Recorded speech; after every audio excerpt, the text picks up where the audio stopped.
ایک درخت سالانہ تقریباً 21 کلو گرام کاربن ڈائی آکسائڈ جذب کرتا اور 117 کلو گرام آکسیجن پیدا کرتا ہے۔ ایک درخت 2 افراد کی سالانہ آکسیجن کی ضرورت پوری کر سکتا ہے۔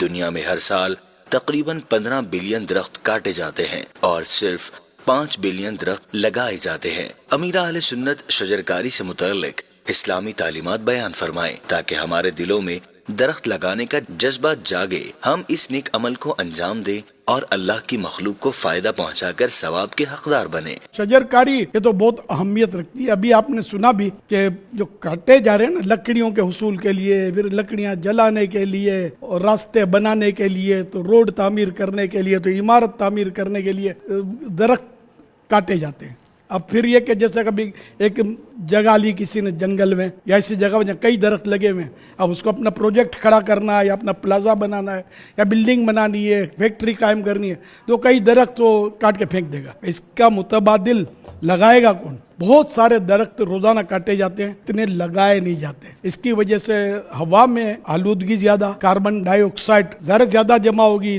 گندی ہوائیں زیادہ جمع ہوگی۔ اور درخت میں اللہ نے یہ کمال رکھا ہے، کاربن ڈائی آکسائڈ لیتے ہیں جیسے ہم آکسیجن لیتے ہیں، کوئی کاربن ڈائی آکسائڈ لے کر یہ ہمیں آکسیجن فراہم کرتے ہیں۔ اب یہ کتنے بڑے محسن ہے درخت ہمارا، ہم اس پر بے دردی سے کلاڑا چلا کے اٹھا کے پھینک دیتے ہیں۔ کاٹنا گناہ نہیں ہے، ضرورتاً کاٹا جا سکتا ہے، اس کی لکڑی بھی کام آتی ہے، لیکن ضرورتاً ہو کم از کم کے متبادل صورت بھی تو رکھنی چاہیے نا، کہ اس میں بھی تو ہماری صحت، ہمارا فائدہ، جانوروں کا فائدہ، پرندوں کا فائدہ، کہ جو درخت لگا دیتا ہے یہ اس کے لیے صدقہ جاریہ یوں ہوتا ہے کہ جب تک اس کے پرندے اس میں کھاتے رہیں گے، لوگ کھاتے رہیں گے، یہ اس کے لیے صدقہ جاریہ ہے، یعنی ایسی نیکی ہے کہ یہ جاری رہتی ہے۔ اور اس میں ایسا ہے کہ جیسے درخت سے پرندے نے کھا لیا، جانور نے کھا لیا، تو یہ بھی صدقہ ہے، حالانکہ بندہ نیت بھی نہیں کرتا کہ جانور کھا جائیں، پرندے کھا جائیں۔ اللہ کا کتنا بڑا کرم ہے۔ تو مہربانی کر کے اپنے اپنے گھروں میں، اپنی جگہ جہاں جہاں خالی ہوں آپ کے یہاں، بس سب کو درختوں سے بھر دیں۔ ویسے بھی دیکھنے میں کتنا بھلا معلوم ہوتا ہے، سبزہ دیکھنا جو ہے